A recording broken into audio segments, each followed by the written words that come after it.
تیز کریں آواز.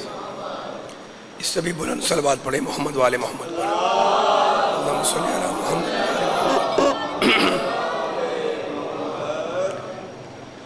اعوذ باللہ السمیع العلیم من الشیطان اللعین الرجیم. بسم اللہ الرحمن الرحیم. الحمدللہ الذی ذکرہ شرف للذاکرین وشکرہ فوز للشاکرین وطاعتہ نجات للمطیعین والصلاة والسلام والتحیۃ والاکرام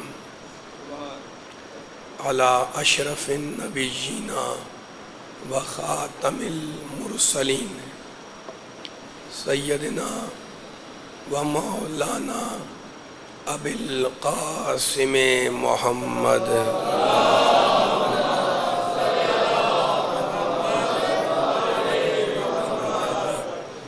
اہل بیتہ الطیبین الطاہرین المعصومین المظلومین. اما بعد فقد قال اللہ سبحانہ وتعالی فی محکم کتابہ المبین. بسم اللہ الرحمن الرحیم.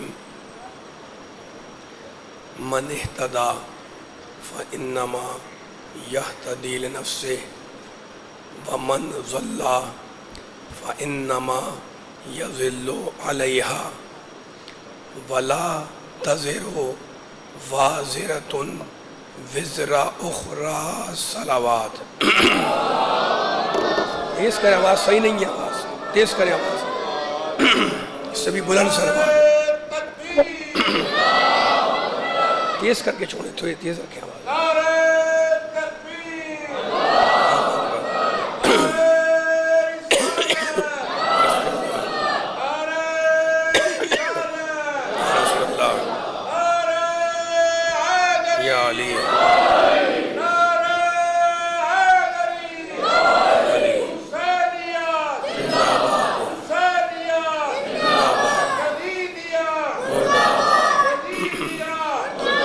صحیح نہیں ہوئی آواز. تیز نہیں کی.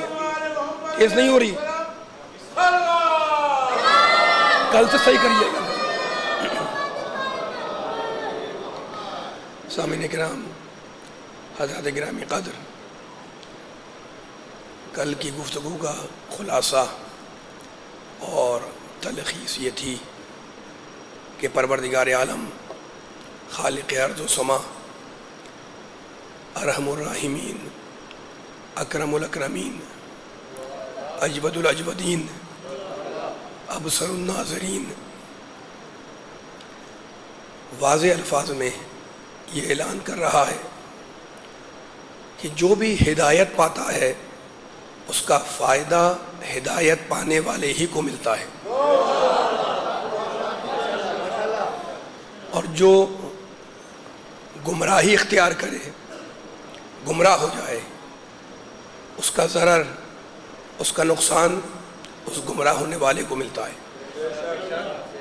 عزیزوں، کتنا کریم ہے وہ اللہ، کتنا کرم ہے اس پروردگار کا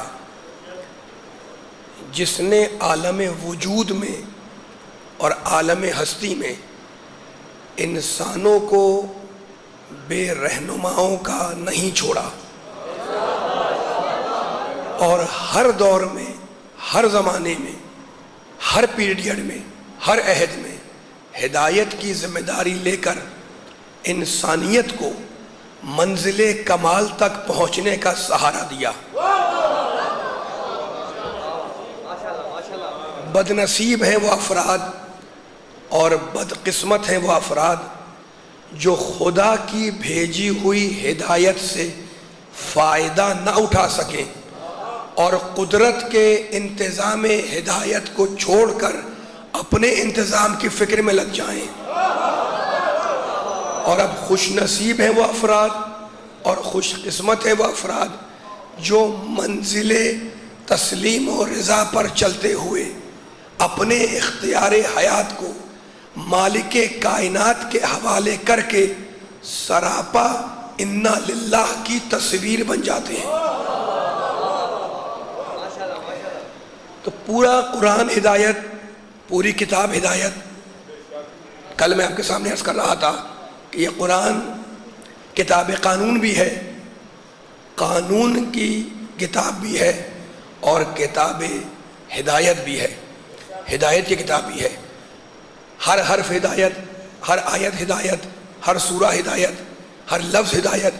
اب دیکھیں کس شان سے پروردگار نے، رب کائنات نے سورہ مبارکہ واللیل میں ارشاد فرمایا انا علینا للہدی وانا لنا للآخرۃ والاولی۔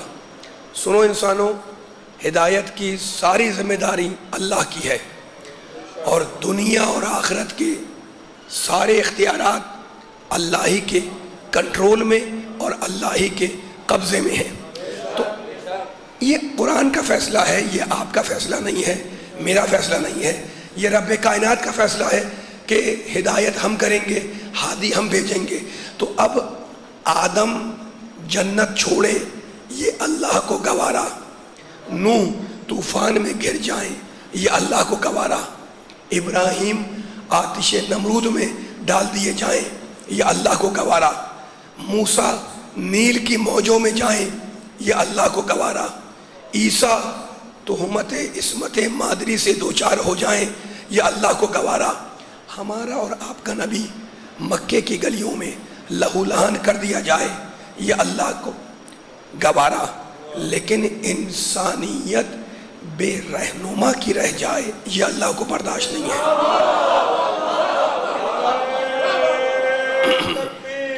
اللہ اکبر، تھوڑی سی آواز تیز کریں، صحیح نہیں آواز آپ کی، یا رسول اللہ۔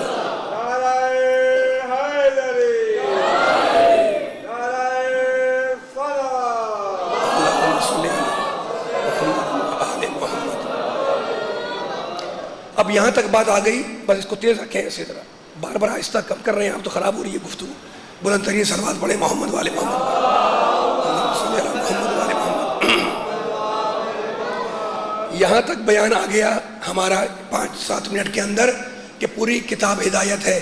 میں بہت سی آیتیں پڑھ سکتا ہوں آپ کے سامنے جس میں پروردگار نے قرآن کو ہدایت کہا ہے، لیکن اب مجھے سورہ مبارکہ نحل کی ابتدائی آیتیں پڑھنا ہے جن میں پروردگار نے عجیب شان سے ہدایت کی، عجیب رنگ سے، عجیب ڈھب سے، عجیب انداز سے ہدایت کے فریضے کو انجام دیا۔ ارشاد فرمایا 16واں سورہ، ارشاد فرمایا بسم اللہ الرحمن الرحیم، اتی امر اللہ فلا تستعجلوہ۔ اللہ کہتا ہے کہ اللہ کا امر آ گیا تو اس کے طلب کرنے میں اجلت سے کام مت لو۔ سبحانہ وتعالی عما یشرکون، اور مشرک جو بری بری صفتیں نعوذ باللہ اللہ کی بیان کرتے ہیں، سبحانہ وتعالی، اللہ ان ساری صفتوں سے منزہ ہے، بلند ہے، بالا ہے۔ اس کے بعد کہتا ہے ينزل الملائکۃ بالروح، اس اللہ کا کام یہ ہے کہ وہ فرشتوں کو اتارتا ہے، وہ فرشتوں کو اتارتا ہے۔ کیسے اتارتا ہے؟ بالروح، روح کے ساتھ۔ یہ روح ہے کیا؟ من امرہ، اس کے امر کی روح ہے۔ توجہ فرمائے جملے کے اوپر، قرآن کا ایک جملہ قیمتی ہے جو میں آپ کو ہدیہ کرنے کے لیے آج حاضر ہوا ہوں۔ ينزل الملائکۃ بالروح، سورہ نحل۔ اللہ کا کام یہ ہے کہ وہ ملائکہ کو اتارتا ہے، بالروح، روح کے ساتھ۔ مالک یہ روح کیا ہے؟ کہا من امرہ، یہ روح میرے امر کی روح ہے۔ ينزل الملائکۃ بالروح من امرہ، کس پر اتارتا ہے؟ علی من یشاء من عبادہ، اپنے بندوں میں سے جس پر چاہتا ہے